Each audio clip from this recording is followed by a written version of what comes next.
Mateus capítulo 7, versos 28 e 29. É de fato uma conclusão do Sermão do Monte, né? Capítulo 7, a gente começou lá no capítulo 5, nas bem-aventuranças, e de uma forma bem simples, singela, né? A gente veio caminhando. E hoje eu quero encerrar esse ponto de Sermão do Monte de Mateus, compartilhando com os irmãos os últimos dois versos, 28 e 29, quando mostra as pessoas maravilhadas, né?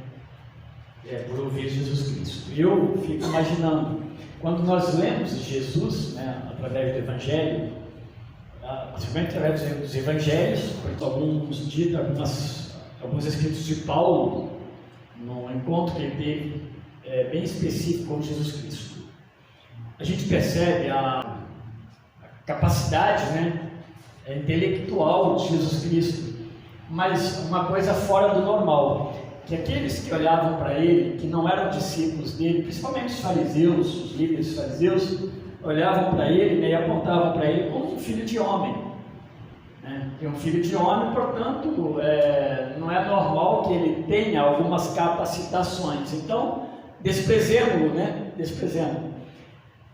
Mas não foi assim Jesus. Jesus realmente foi o Filho de Deus, dotado de uma capacidade, de uma inteligência, um conhecimento e uma obediência a Deus, ao ponto de Jesus, em momento nenhum do Sermão do Monte, ele refutar o próprio Deus. Pelo contrário, ele ajustou aquilo que estava errado na prática das pessoas daqueles dias, né?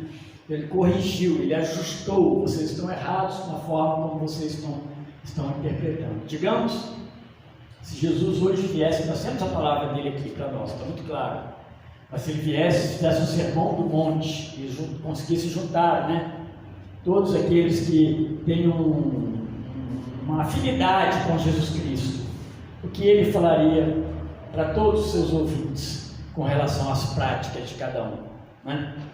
Por certo, nós não precisamos que ele venha e faça isso, nós temos a palavra, mas a gente vê tanta discordância, tantos caminhos diferentes para uma mesma mensagem, para um mesmo evangelho.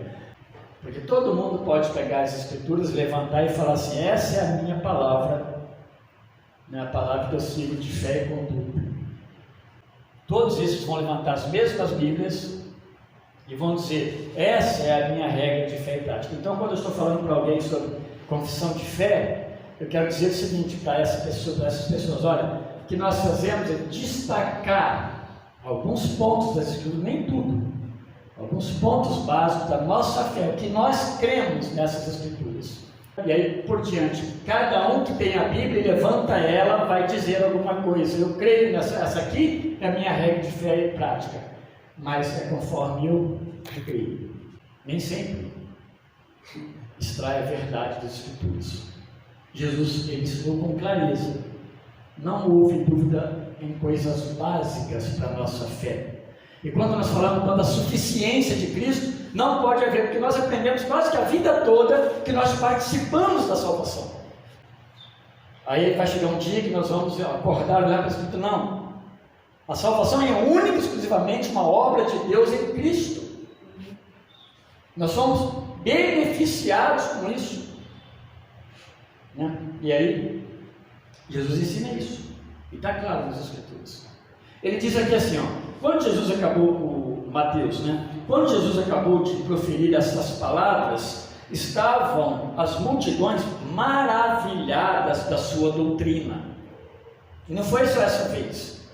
29, porque ele as ensinava como que quem tem autoridade, e não como os escribas. Vocês já pensaram nessa questão de autoridade? De alguém ensinar com autoridade, que você ouve e fala assim: não dá para refutar. É verdade, tem sentido, faz sentido, as coisas fecham, não há pontas soltas, né, nessa explicação ou nesse texto, não deixa dúvida. É nesse aspecto que eles olhavam para Jesus e depois eles olhavam para os mestres fariseus e eles de fato confrontavam nas suas mentes, fora o que Jesus mesmo mostrou para eles que havia interpretações e interpretações. Jesus vai corrigindo.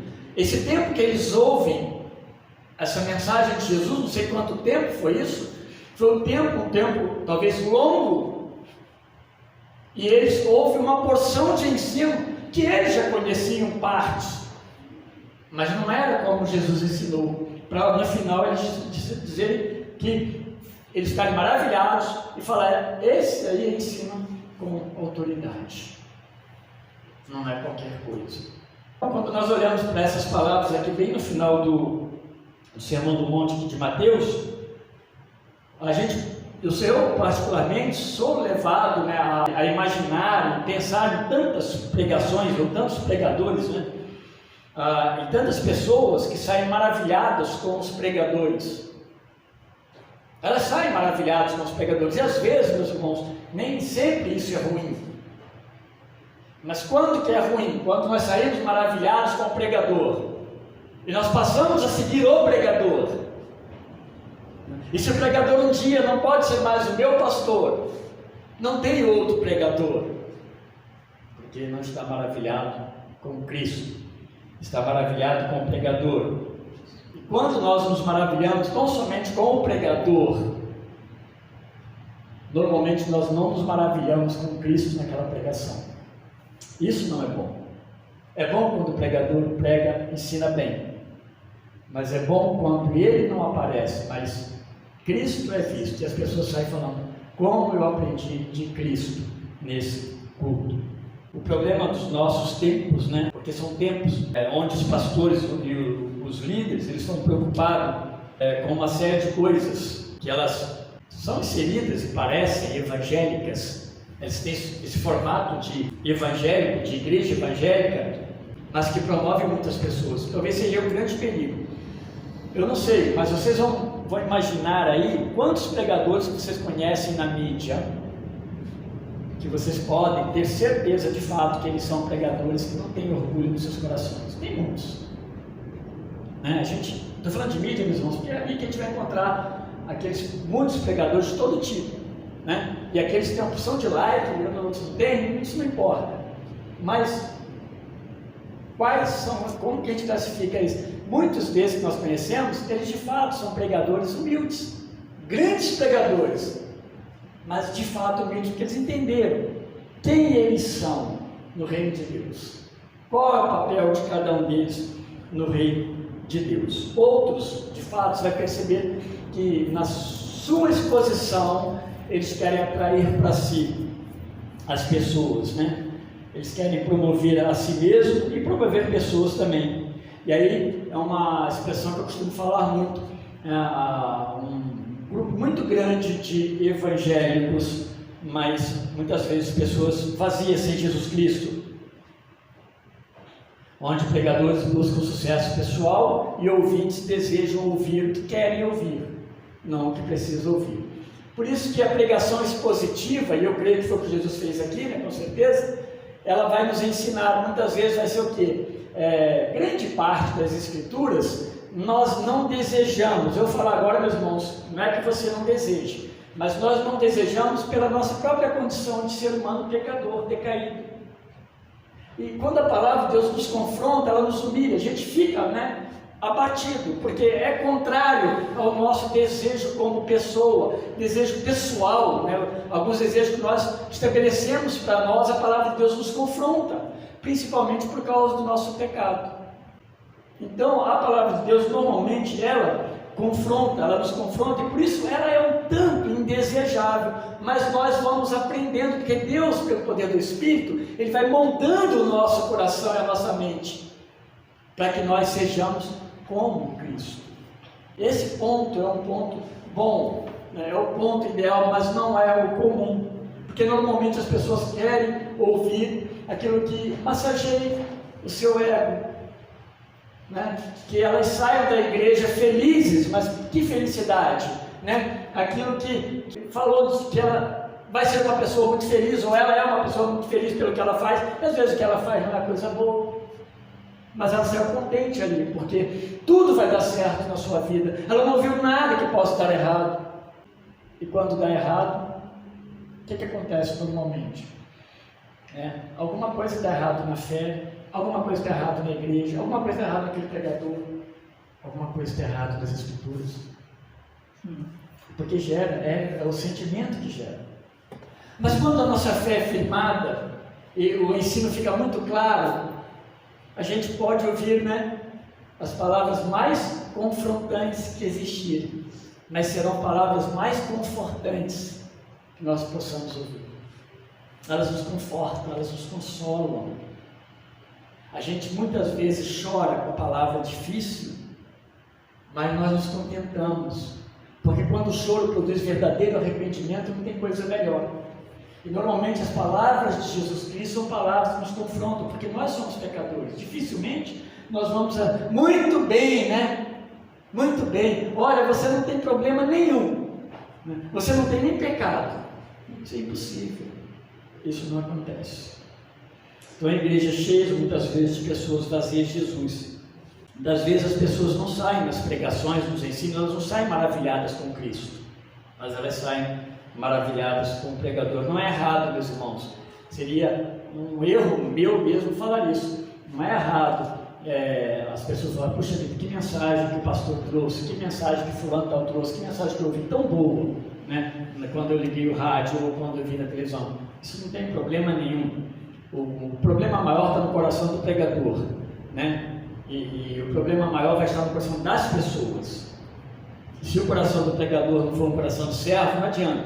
Ele vai pregar, talvez muito bonito, mas para se enaltecer. A mesma coisa é quem está assistindo. Como é que está o coração? Quer ser confrontado ou não quer ser confrontado? Se nós não queremos ser confrontados, nós vamos procurar um lugar que nós não sejamos confrontados. Que talvez esse seja o grande problema que eu comecei falando nos nossos dias, O problema de tudo, o resultado disso, que as pessoas saem, elas ouvem a palavra e elas não saem desejando abandonar o pecado. Elas não desejam que a vida seja mudada, o pecado seja combatido. Elas não querem isso, mudar a atitude de jeito nenhum. E às vezes nem orar mais, nem ler a Escritura mais, nem servir as pessoas mais. Porque está mexendo com o seu comodismo. É o crente de apartamento, como é que nós podemos chamar hoje, Aquele igreja de apartamento, cuidar da sua vida. Mais ninguém e mais nada ao seu redor interessa.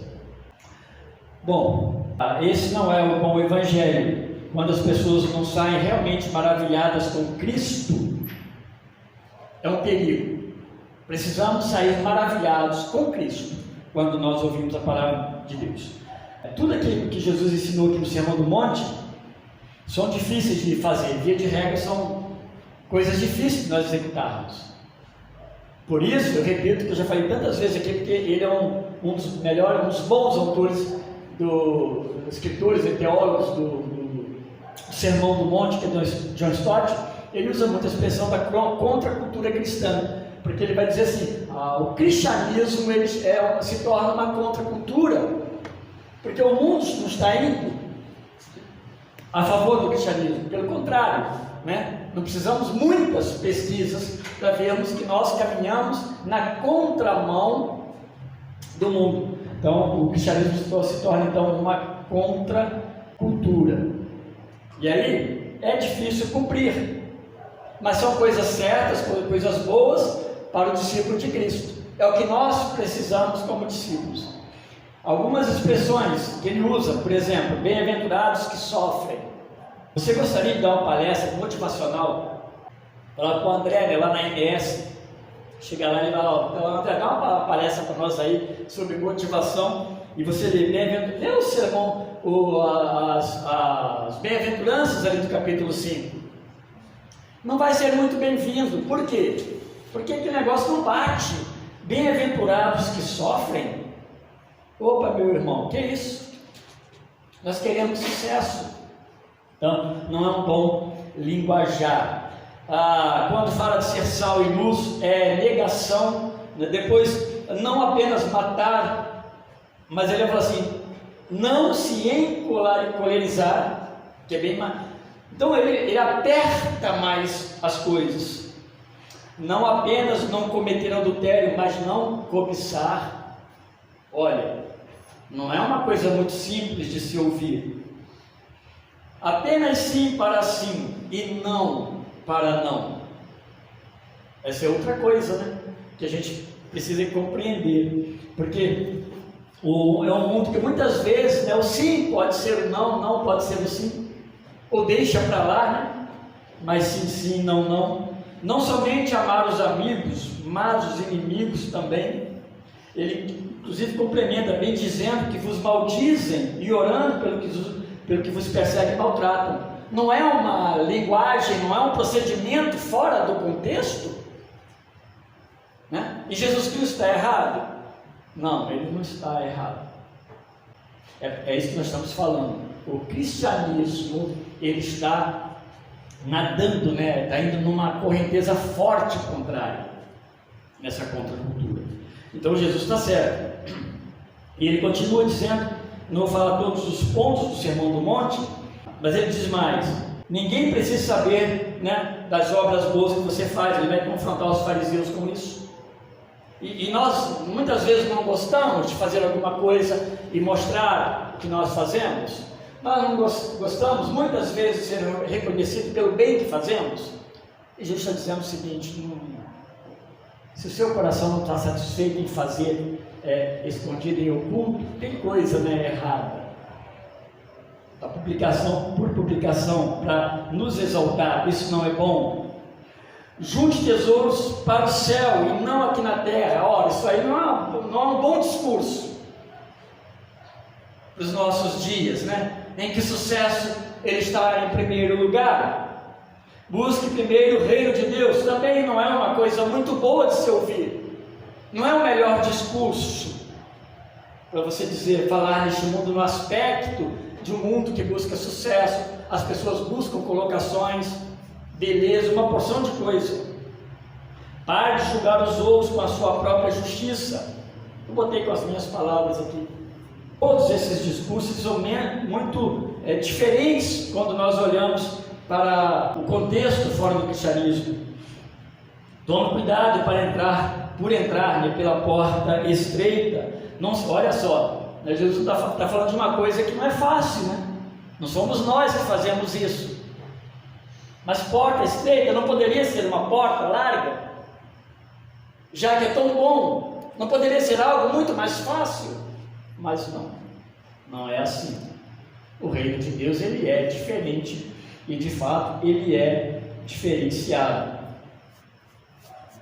Ele fala para não ser um crente superficial: Senhor, Senhor, em teu nome eu fiz tantas coisas. E naquele texto Jesus diz, né, responde que não te conheço, nunca te vi. Vocês percebem como que é diferente, meus irmãos? Então, sair maravilhado com Cristo não é muito fácil. Mas quando nós compreendemos o Evangelho, nós saímos maravilhados com Cristo. E não com o pregador, mas com o Senhor, né, da pregação. Depois outras, construir a casa sobre a rocha. Tudo isso, meus irmãos, ensinos de negação pessoal. Esse é o Evangelho. O Evangelho não exalta o homem. Deus é exaltado no Evangelho que nós aprendemos. Por isso que nós começamos falando sobre isso, né? Sobre essa questão de, às vezes, nesse grupo tão enorme de evangélicos, dá para a gente classificar. Quantos de fato têm se maravilhado com Cristo? Como pregador e como ouvinte de uma pregação. Então, meus irmãos, pode ser que grande parte dessa multidão, né, que termina esse Sermão do Monte aí no capítulo 7, dos versos 28 e 29, talvez grande parte, a maioria deles, eles não seguiram a Jesus depois de ouvir isso. É certo que não. Mas eles olham para a sua doutrina e fazia sentido, eles não podiam discordar de Jesus Cristo, porque tinha sentido, né? O que ele falava era verdadeira E tudo que ele falava apontava para o Deus do céu, o Deus Criador, o Deus que fez aliança com Israel. Isso para eles tinha sentido. Um homem cheio de sabedoria. Eles não tinham como sair dali e falar assim: olha, nós ouvimos uma porção de baboseira, ouvimos uma porção de coisa que não tem sentido nenhum para nós. Não, havia sentido. Ele estava cercado dos discípulos próximos dele, mas havia um grupo enorme de pessoas ouvindo o seu discurso. Apontava para Deus e não para os homens. Por quê? Ele diz que eles ficaram maravilhados com o ensino de Jesus Cristo, porque Jesus falava com o quê? Autoridade. E essa talvez seja o ponto que vai distinguir, né, os ouvintes, os pregadores, e talvez, meus irmãos, aqui eu não estou fazendo juízo nenhum, as próprias igrejas.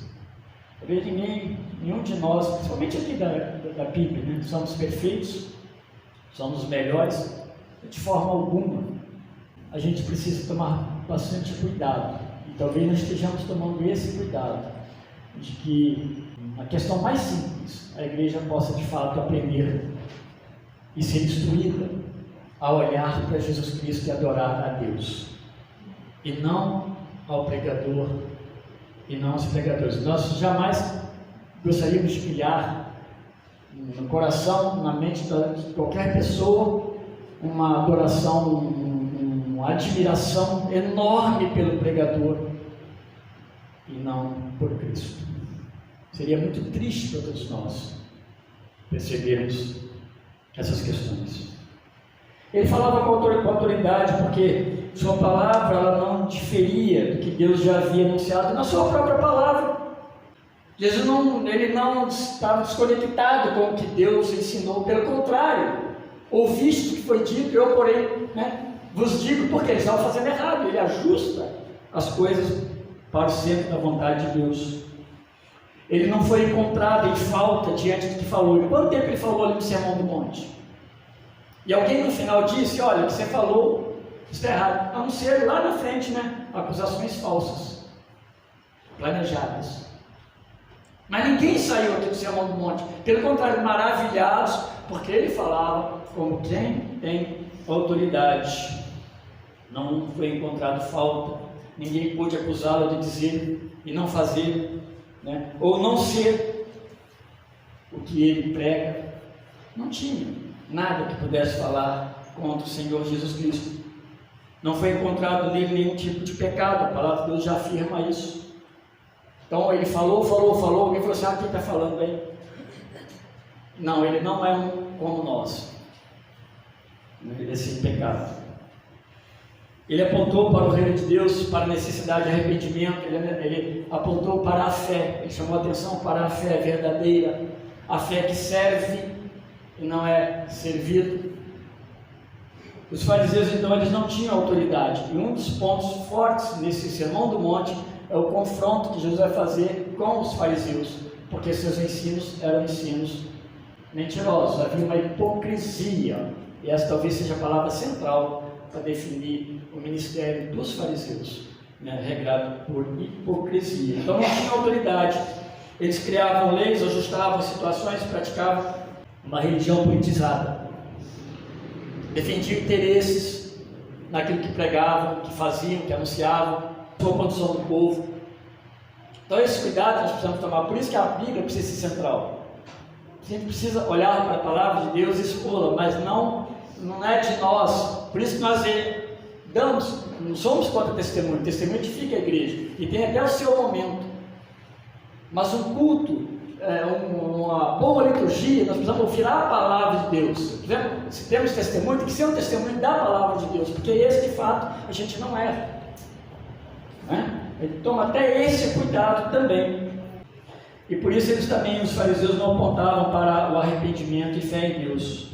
Falavam e não faziam, por isso que eram hipócritas, muito diferentes de Cristo. No final, meus irmãos, encerrando, é que as pessoas ainda possam sair maravilhadas dos cultos por causa de Cristo, pelo que Cristo fez, pode fazer, vai fazer na sua vida, as promessas de Deus em Cristo, as grandezas de Deus, né, o favor de Deus por nós, quando nós ouvimos Deus operando, trabalhando, sustentando, cuidando, suprindo e nos dando vida eterna, isso tem que nos maravilhar. Nos alegramos, nós nos sentimos amados por Deus em tudo isso, e não pelo pregador, não pelos ensinadores. Ele precisa ser tão somente pessoas de Deus, nas mãos de Deus, servos de Deus, trazendo a mensagem de Deus, para que a igreja cada vez mais ela seja centrada nas Escrituras, e dificilmente ela vai ficar fazendo opções erradas, porque está aprendendo o que é certo. Deus nos ajude, meus irmãos, que de fato Cristo nos maravilhe cada dia mais, porque Ele tem autoridade, a palavra dele é uma palavra verdadeira. Deus os abençoe, seus irmãos.